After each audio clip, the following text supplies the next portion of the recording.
कि धोती धोती तोहरी मंदिरिया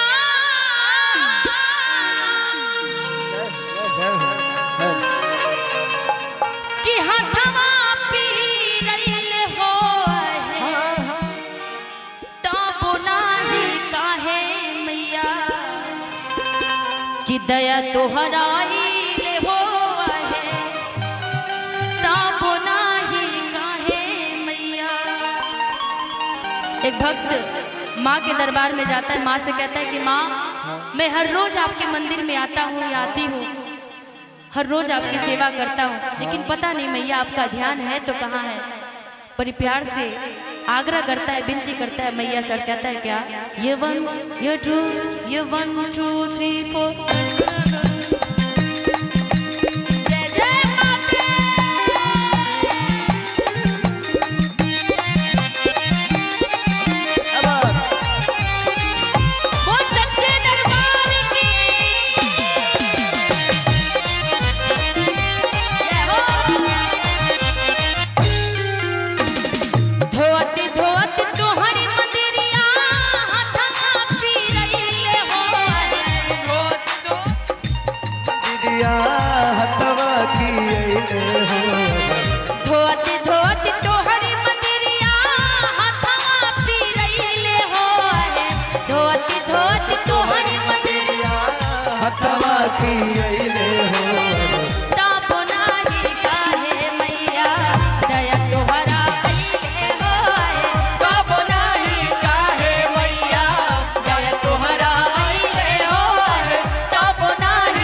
सेवा में हाजिर बाटे हमरो शरीरवा।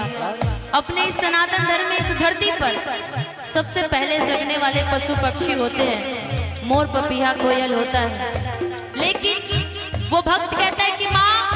मैं आपके दरबार में सबसे पहले उस पशु पक्षी से भी पहले, उस जानवर से पहले ही मैं आपके दरबार में आता हूँ। सुबह 2-3 बजे में आके आपके दरबार में हाजिरी लगाता हूँ, आपकी मंदिरों को धोता हूँ,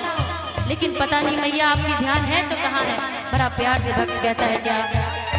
कौवा बोले से पहले आइला मंदिरा बोले से आइला मंदिरा सेवा में हाजिर बाटे इनके शरीरा हमरो शरीरा हो हमरो शरीरा गावती गावती तोहरी भजनिया जय हो गावती गावती तोहरी भजनिया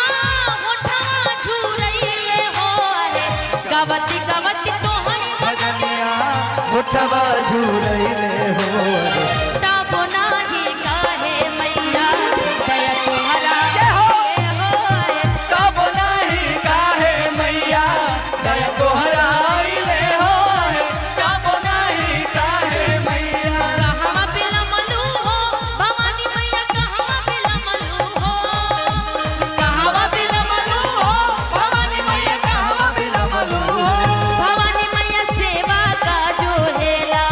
हर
मैले हो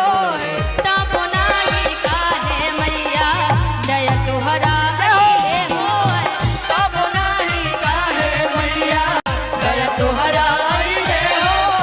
तब नाही काहे मैया